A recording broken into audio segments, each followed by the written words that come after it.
Oi, gente, tudo bom com vocês? E hoje esse vídeo não vai ser fácil, não vai ser, porque eu vou falar sobre os livros mais polêmicos, traumáticos que eu já li. Vamos lá?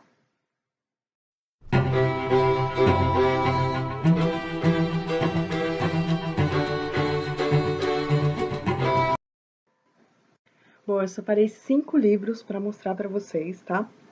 Aquele tipo de leitura que a gente lê e dá vontade de sentar e chorar, que são bons, mas até para falar que são bons fica um pouco contraditório, porque são livros tristes, difíceis, que dão raiva, que tem que ter um estômago forte, que são impactantes, enfim, temas complicados. Então, eu vou mostrar para vocês na ordem da leitura, tá?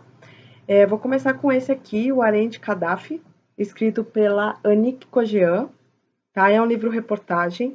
Eu o li em 2013, foi o primeiro livro que eu li, tá? Ele foi publicado pela Verus Editora em 2012 mesmo, tá? Trata-se de uma biografia e eu dei nota 4 para ele na época, mas eu na época não tinha blog, não tinha nada, então eu não cheguei a fazer resenha do livro, mas é um livro que eu gostei bastante de ler.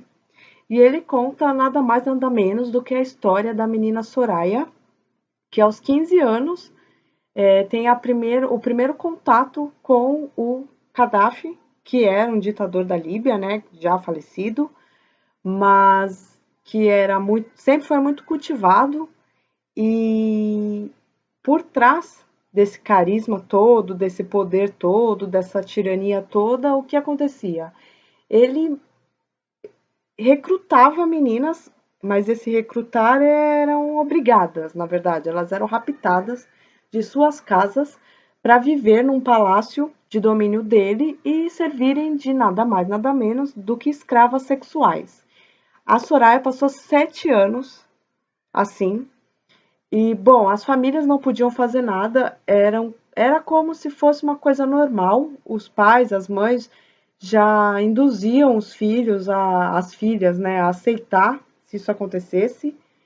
Então, é uma sociedade, era, né, uma sociedade muito omissa com essas mulheres que sofreram, porque assim como a Soraya, existiram inúmeras outras mulheres abusadas sexualmente durante 7 anos pelo ditador Gaddafi. Eu peguei um ranço desse homem, mas um ranço lendo essa história, gente, porque envolvia, além da violência sexual, envolvia drogas, envolvia espancamento, elas não tinham direito a nada, elas eram trancafiadas, reféns mesmo, né? O Harém de Gaddafi tá mais para as reféns de Gaddafi. Então é um livro que você lê sentindo muito ódio, assim, do ser humano. Acho que de todos esses livros que eu vou falar para vocês, a minha sensação é essa, assim, né? Vou citar Dostoiévski, o que há de humano no ser humano, porque o ser humano é capaz de coisas abomináveis. O segundo livro que eu vou mostrar para vocês, tá? Ele é brasileiro, chamado Holocausto Brasileiro, tá? Da Daniela Arbex. Eu li, gostei muito desse livro na época, eu li em 2015 esse livro, dei nota 4 para ele também, tá? Fala de direitos humanos, ele foi publicado pela Geração Editorial. Na época eu fiquei de postar no meu blog, mas acabei nunca postando, passou, então estou aqui agora me redimindo, mostrando, porque é um livro forte, é impactante, gente, são relatos. A maioria dos livros que eu vou mostrar para vocês são fatos reais, então acho que isso que torna ainda o livro pior, né? Pior assim. O livro é muito bom, mas a história, você não fica com raiva do autor, e sim da história, né? O Holocausto Brasileiro conta a história de um manicômio, de um centro psiquiátrico em Barbacena, Minas Gerais, nos anos 60. Só que essa instituição psiquiátrica, ela aceitava pessoas que não tinham nenhum problema mental constatado, né? Famílias, pessoas muito pobres, empregadas que engravidavam de patrões, prostitutas, pessoas que tinham problema com álcool, com drogas. Tem um caso de uma mulher que foi internada porque ela estava triste, então eram internamentos compulsórios, que a pessoa não escolhia estar ali, ela era obrigada, e houve um genocídio de 60 mil pessoas, em uma época a de superlotação, morriam cerca de 16 pessoas por dia. Chegando lá, as pessoas perdiam toda a sua humanidade, os seus nomes eram esquecidos, elas eram tratadas como bicho. Esse é o. Nem bicho não merece ser tratado da forma que elas eram tratadas. Mas tinham os cabelos raspados, eram violentadas as mulheres por funcionários, por outros pacientes, comiam. Tinha muita escassez de comida, bebida, então tem relatos das pessoas comendo ai, ratos, bebendo urina. Então, assim, doenças, tinha muita doença lá, piolhos, entre um monte de coisas, e as pessoas realmente perdiam toda a sua dignidade nesse lugar. Houve entrevistas na época, jornais, revistas publicaram denunciando nessa instituição, mas ninguém tinha o poder para fechá-la. Então, é um relato muito cruel. Eu acho que é importante aí a gente pensar, né, qual o papel do manicômio, de instituições psiquiátricas na vida das pessoas, porque, nossa, você lê esse livro assim, é para sentar e chorar mesmo, gente. Então, vale a pena ser lido. Ele ganhou o prêmio de melhor livro-reportagem em 2003 pela PCA, tá? Muito bacana. Agora, o meu terceiro livro. Eu nomeei ele proibido, tá? Trata-se de uma ficção, esse livro não é real. E eu coloquei ele aqui porque ele mexe com um assunto muito polêmico, que é incesto. Incesto entre irmãos. Tá, mas vou falar mais um pouquinho primeiro, né, dos dados. Foi escrito pela Tabitha Suzuma, acho que é assim que fala, tá?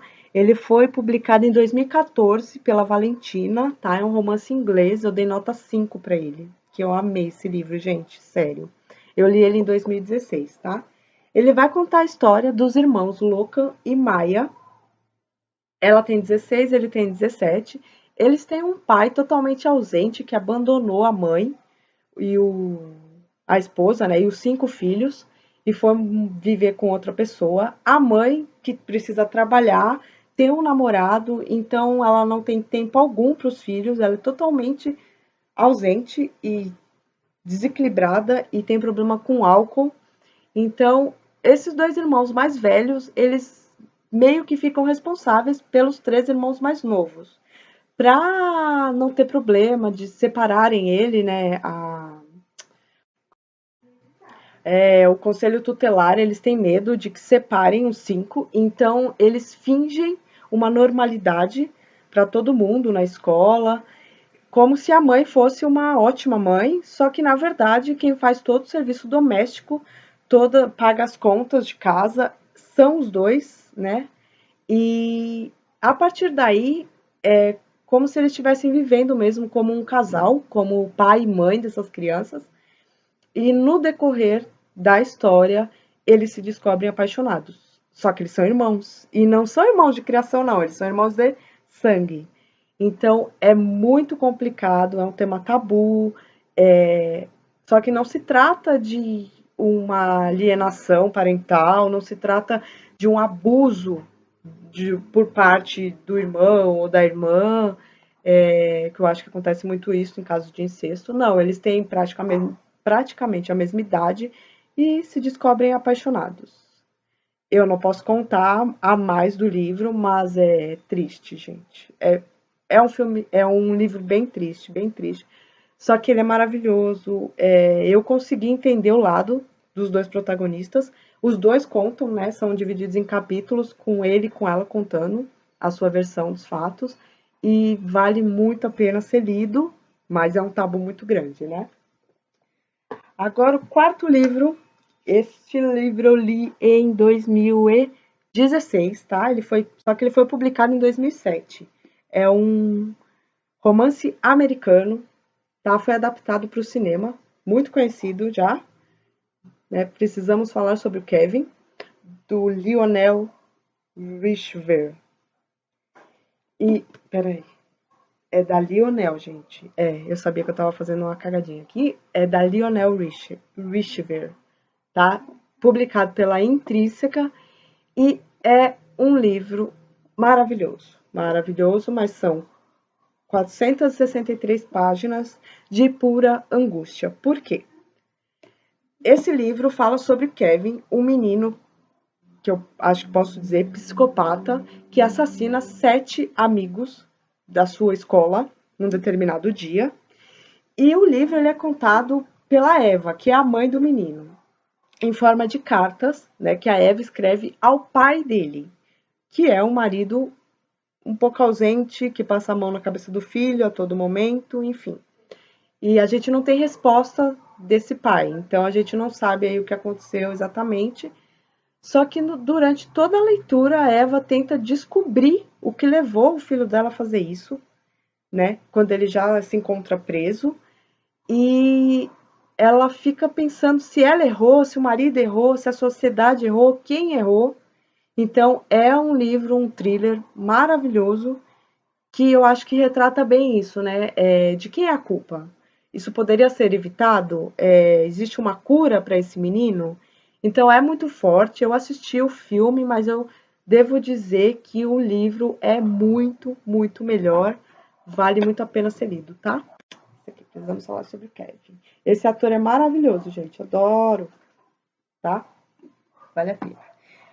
E eu deixei esse último livro porque foi o último que eu li em 2017, mas também poderia ser porque eu acho que foi o pior livro que eu já li em toda a minha vida, sério, assim, é muito difícil a leitura, o livro é bom, mas eu até indicava para as pessoas e eu falava assim, é bom naquelas, porque você fica com um soco no estômago o tempo inteiro, chamado Não Conte para a Mamãe, da Toni Maguire. Esse livro é uma biografia da autora, da Toni Maguire, tá? Esse livro vai contar o relato da Toni Antoniette, que com o passar dos anos ela não quer mais ser chamada de Antoniette, passa a ser chamada Toni Maguire. Mas vai contar o passado dela, a história dela. Quando ela tinha 6 anos de idade, ela começou a ser abusada sexualmente pelo pai. E ela conta esse relato, gente. Então, é um livro que você vai ler sentindo vontade de parar de ler, de chorar, você sente uma revolta muito grande, dá um embrulho no estômago. Eu acho que precisa ter muito abalo psicológico para ler esse livro, tá? Fica a dica aí. E durante quase 10 anos ela sofre abusos sexuais por parte do pai, ela conta isso no livro e ela conta a omissão da mãe dela. Sim, porque a mãe dela tinha conhecimento e nunca fez nada pela filha. E aí vem para os. Depois dela contar todo o passado, mistura, na verdade, o passado e o presente. No presente, a mãe dela encontra-se doente no hospital e a Toni vai ao hospital, ajuda, cuida da mãe dela todo o tempo que ela fica ali. Só que a gente vê claramente a necessidade de amor que a Toni tem, porque ela nunca teve isso na vida, e a necessidade que ela tem da mãe pedir desculpas, pedir perdão por nunca ter feito nada. E eu não vou contar o que acontece, mas é um livro, assim, muito triste, gente. Muito, muito, assim. Então, assim, todos esses 5 livros que eu falei pra vocês é pra ler já com lencinho de papel do lado. E não são romances, né? Não é aquele romance que você chora porque a mocinha e o mocinho não conseguem ficar junto. É, tem coisas que vão além da nossa compreensão. São terríveis, mas os 5 são escritos maravilhosamente bem. Faz a gente refletir, faz a gente analisar, faz a gente se emocionar, faz a gente ficar com raiva. Então, são as minhas dicas de leitura, os livros mais impactantes que eu já li aí. Deve ter tido outros, mas quando me veio na cabeça fazer esse vídeo, eu pensei nesses 5. Então, se vocês já leram, se vocês concordam, se vocês quiserem ler, olha, vocês não vão perder tempo, vai ser maravilhoso. E é isso. A gente volta sexta-feira e eu queria agradecer a vocês por estarem se inscrevendo no canal. Se não se inscreveram, se inscrevam agora, deixem seus comentários, seu joinha, seu curtir. Tá aí, até a próxima. Beijo, tchau.